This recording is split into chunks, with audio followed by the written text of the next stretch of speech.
What's up guys, this is Mike, the Detroit Borg, with the newest iPhone 4S in their shipping packages from UPS. So we have the white and black version. This is 64 gigs, this is 32 gigs, and both are AT&T. And now on to the one I've really been looking forward to, the white 64 gig model. I've really wanted a white iPhone 4 since it came out, but of course it was delayed by quite a few months. So here we go, we have the iPhone 4S, the Apple logo, again iPhone 4S, iCloud sticker, and a picture of the white iPhone on the front.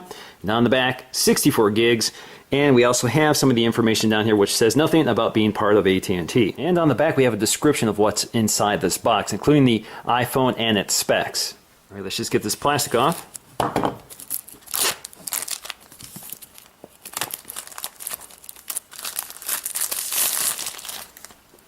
And release the iPhone 4. There it is. There we have it, sitting nicely in its cradle, probably the cleanest it will ever be, but certainly looks good. That white really looks nice. Let's just pick it up, lift it out, set that down. We're going to take a look to see what's underneath. So we have the little tray here, remove that. Designed by Apple in California. And of course we get fingertips, quick start manual, iPhone 4S important product and information guide, and the Apple stickers. Inside we get our charging cable, a set of headphones with the microphone and remote control, as well as the 5-volt power adapter. Now onto the iPhone 4, lift the plastic right off.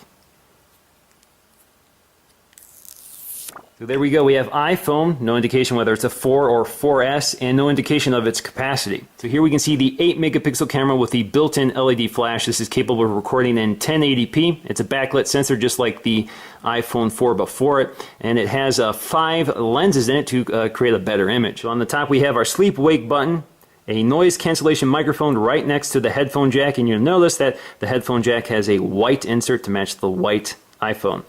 On the side we have one of the antenna brakes, along with the vibration and mute switch. We have the volume controls.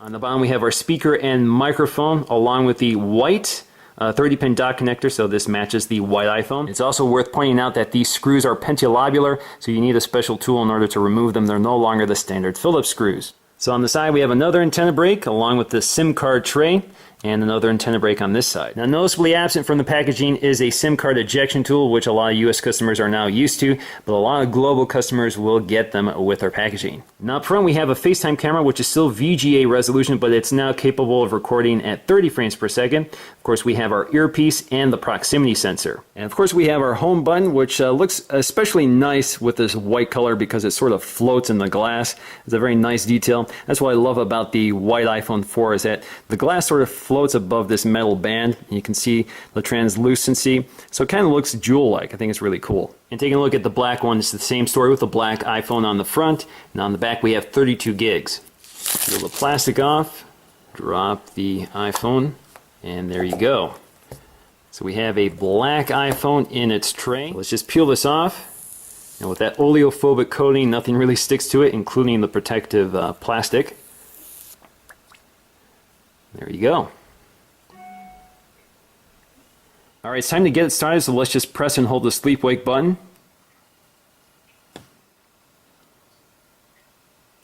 Alright, so we see the little Apple logo animate, and we have iPhone. Alright, let's go ahead and try and activate this with AT&T. So we want English next, United States next. We're going to enable location services next. We're going to choose our network.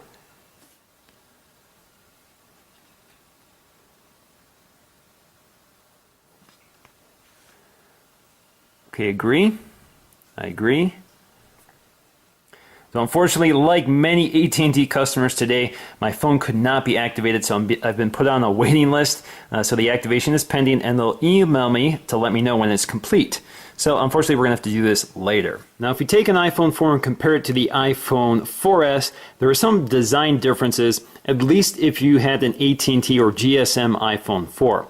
So we still have the antenna brakes down here, but they've moved from the top on the iPhone 4 to the side on the iPhone 4S. Same story on the side.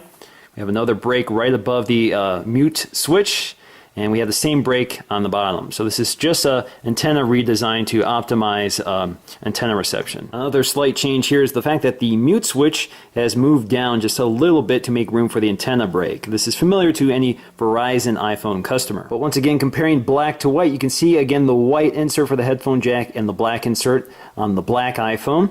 On the bottom, same story, black insert, white insert. Just to confirm, we have our pentalobular screws instead of our standard Phillips screws. So let's take a better look at that. There you go. Pentalobular, Phillips. And of course, if we look at the camera lenses, you can see there is some noticeable structural differences. In fact, you can see the larger aperture on the iPhone 4S versus the iPhone 4. Alright guys, that's going to do it for me in this video. I'm going to have a lot more on the iPhone 4S. Of course, I need to get it activated first. So thanks for watching, and I'll see you again in the next many episodes of the iPhone 4S.